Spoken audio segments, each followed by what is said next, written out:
So calm, what does calm means? Calm means desires.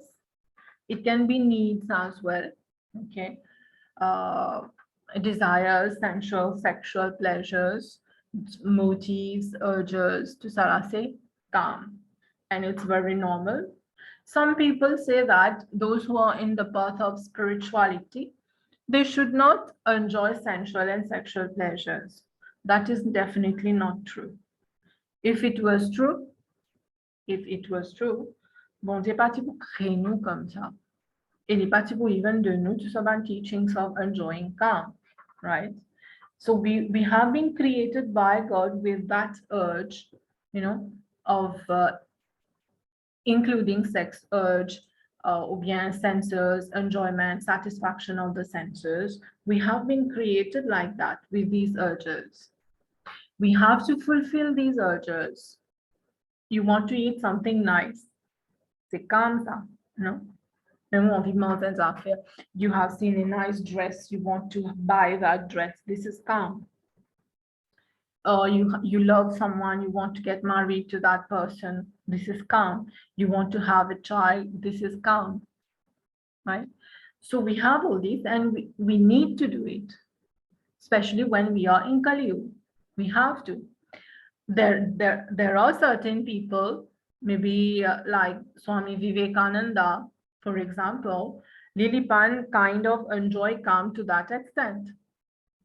These are different examples. No?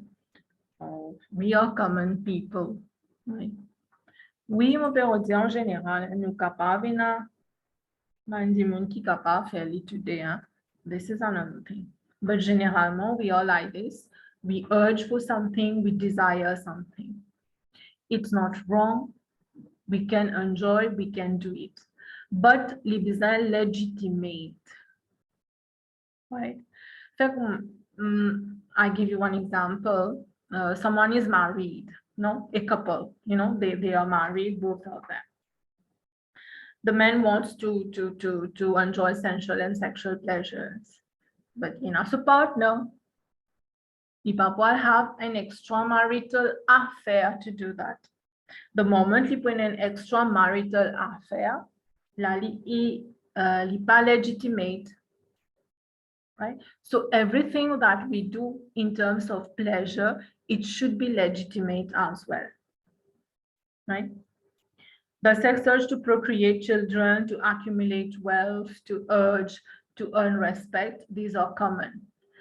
So when we do it dharma oriented. That is according to dharma. Earn earth according to dharma. We enjoy calm also according to dharma. Now, let's say you have a desire to possess, let's say to have one car. Okay, you want to have one car. Good. You worked, you earned money, you bought the car. Demain, when you desire, you want a better car.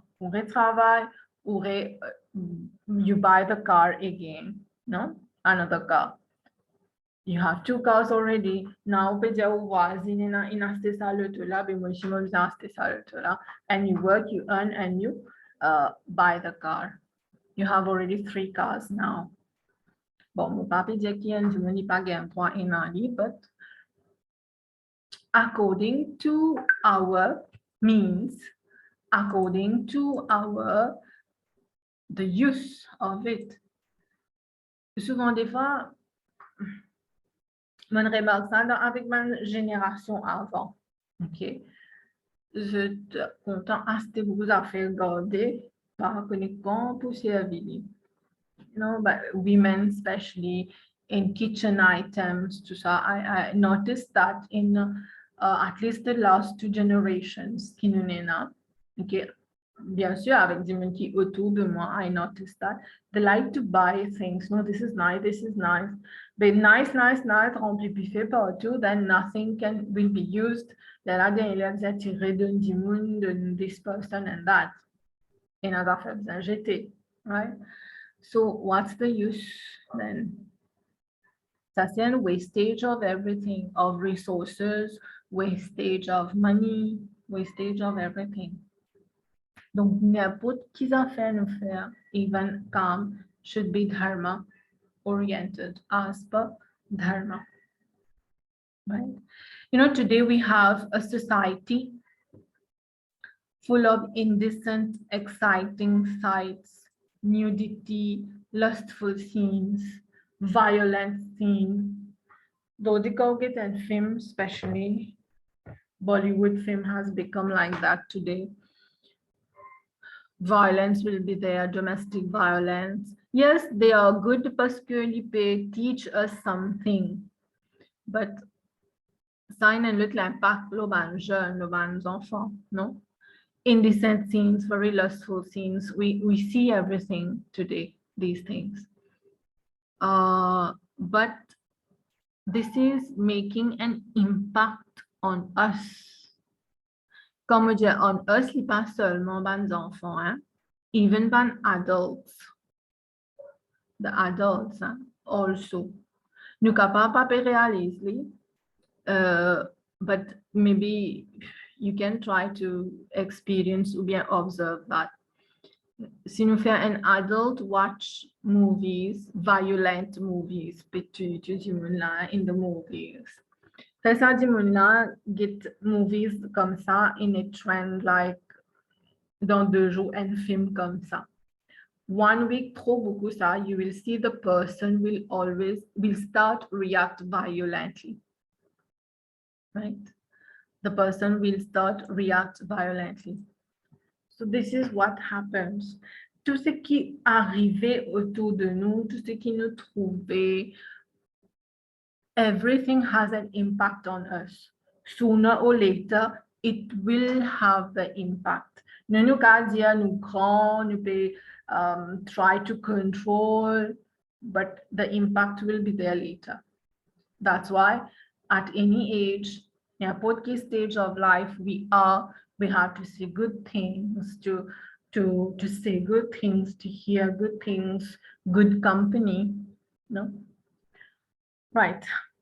So I was saying that we are living in a society full of indecent scene, lustful scene. There are certain abnormal urges as well, right? Abnormal urges like aroused by lustful stuff. In such an environment, one person enjoys, the more the fuel is added to fire. Quand you get to sala, comme si you're adding fuel to fire. It will become bigger later on. There will be a problem later on. So passion makes a man behave like a beast. Get bien seulement passion. Peut-être you can say you have a passion for painting. That is another thing. Là, c'est passion differently. You become obsessed with something. Obsession, ça c'est une grande maladie qui nous est là. Obsession with mobile, obsession with watching movies, obsession with certain demon. No?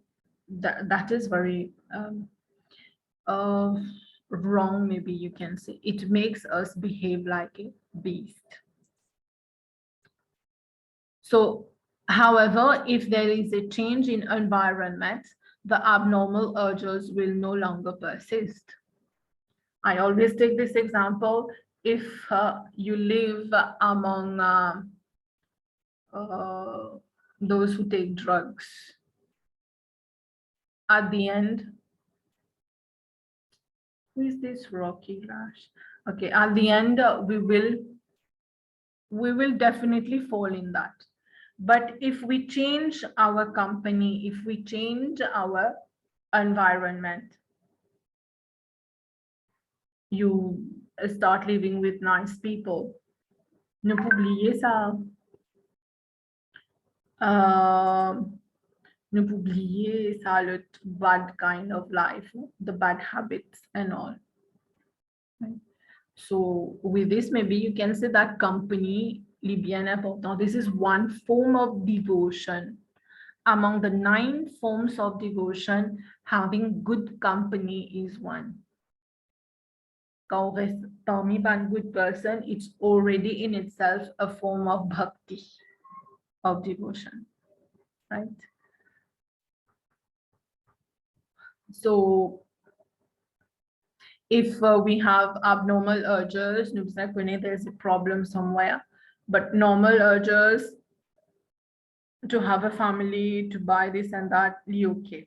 Provided everything, as I said, is done according to dharma, right?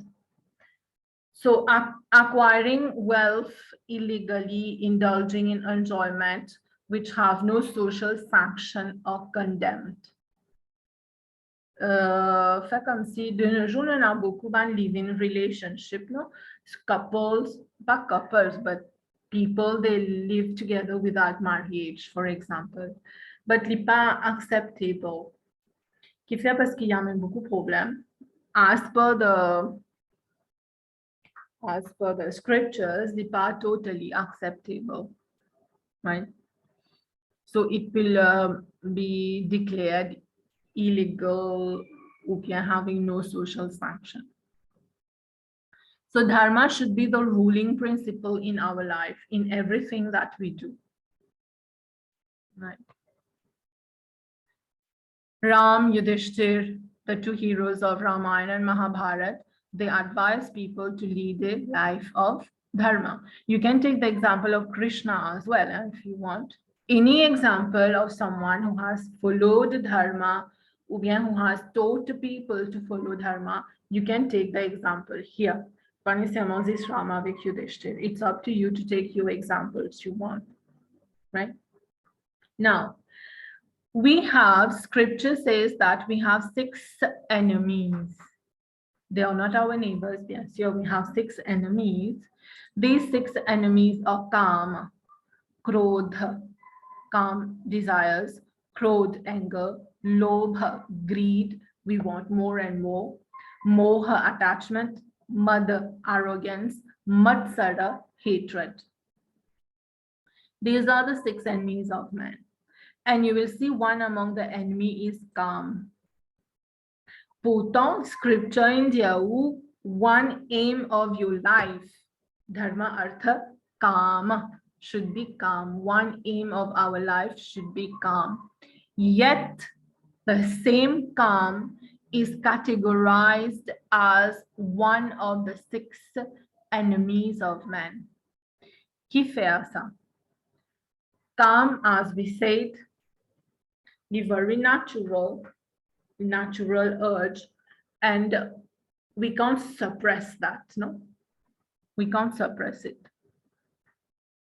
The sensual, the sexual pleasures, you can't suppress it 100%. Especially no, as I tell you, we are modern people. We are not like people like in the Satyug, no? So the calm is okay, we enjoy. Le moment we don't enjoy legitimate calm, la living the enemy. They become one of the enemies. Like someone having extramarital affair, right? This is considered as one enemy. Pour n'importe quelle raison, il y a une extramarital affair, but it is one of the enemies, right? So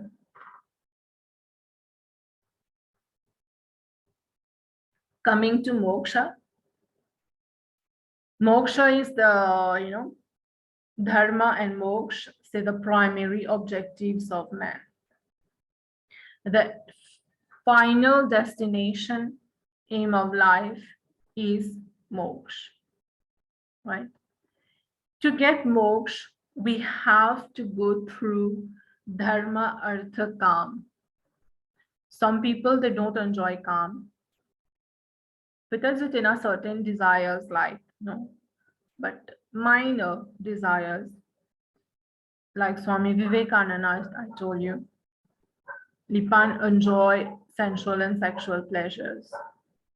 Parce qu'il Lipan marié, and he finally enter the sannyas ashram, right? So, for a common man like us, we go through, even in Mahabharata, it has been written by Vedyas, The one who enjoy artha and calm according to dharma, eligible to get moksha. Sorry, provided again the according to dharma, not against the dharma. Sorry. So when we have to explain moksha, what is moksha? Right? Moksha, you can get a question like that to describe the state of moksha with the top one. The state of moksha is where we are free. Free, we are free. We are free from problems, from bondage, from desires. Problems will come, Problems will come, but the problem does not affect you. The happiness does not even affect you. This is called to be in the Bhagavad Gita, we call that the state of, equipoise, ou bien the state of equilibrium, where we are not affected by the pair of opposites. All right, this is the state of moksha. It's difficult to describe the state of moksha. Even Buddha said that. Lord Buddha said, we cannot describe in words that state of moksha. Linjanu Kansa Buddha said that moksha is like sweet like honey. Now, I can tell you moksha is sweet like honey. How sweet it is, you won't know through my words. Unless you consume the honey. How sweet the honey is. Moksha is like that. We can say, Buddha explains this. We can say moksha is this and that in words. But tant personne li pas experience the moksha, he or she cannot really understand it. And we can't describe as well. So getting moksha, see what we call the state of equipoise, as stated by Krishna in Bhagavad Gita. You can quote that when you're writing. Or you call that the state of equilibrium. Or to define it, we say it is a state where we are not affected by the pair of opposite. If you take the example of, bon, avant ça, nous get types of moksha. We have two types of moksha, Jivan Mukti and Videha Mukti. You have that in your book here, or Lisi, right? So Jivan Mukti and Videha Mukti. Jivan Mukti is the moksha when we are still alive. When someone is still alive, li gain moksha. How to describe that now? Li pratiquement comme Buddha. If you have heard or learned a bit about Buddha, there's a story, I'll tell you quickly the story. After liberation, Buddha anywhere, he would sit to do meditation, right, after Nirvana. He could sit in meditation even with eyes open.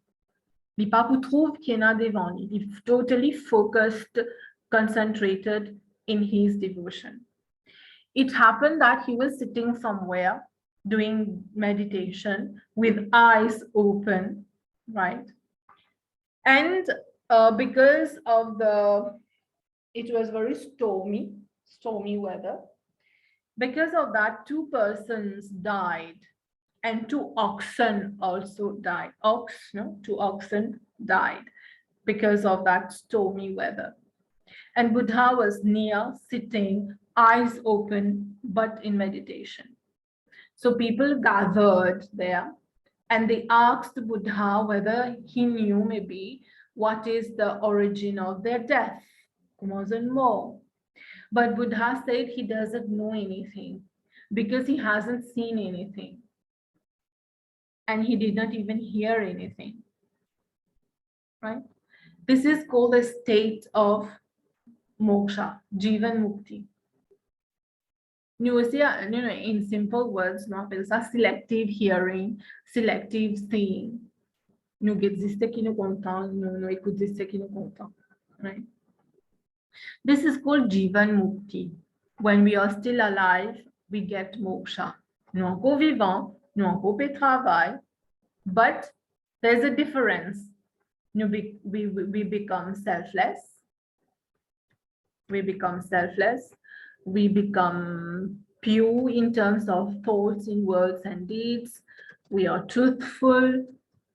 We are totally detached from everything, from everyone, right? So this is moksha. I mean, Jivan Mukti, right? And Videha Mukti, le mot Videha means body. When one dies, he or she, the soul gets liberation. The soul merges with God, with the Supreme Soul. C'est ça qui nous appelle Videha Mukti. And the moun pou li gen Videha Mukti, bien sûr, logique, li bizan passe par Jivan Mukti. Dans la vie là, nous bizan dans sa Jivan Mukti là, completely detached from emotions, from people, from whatever, having no expectation. Le là, en zou kan nou pou mo, si nou fini gen Jivan Mukti, en zou kan nou pou mo, our soul will merge with God and will not take birth again. This is mukti, liberation, right? So to get it, right, as per the scripture, to get moksha, we'll have to follow the dharma, artha, kam to get moksha. Pas oublier me dire qu'il y en a dit mon aussi je suis capable pas enjoy calm to get moksha. That is different people, different scenarios. So mais majorité c'est this is the way to moksha, right? Voilà, this is about purushartha.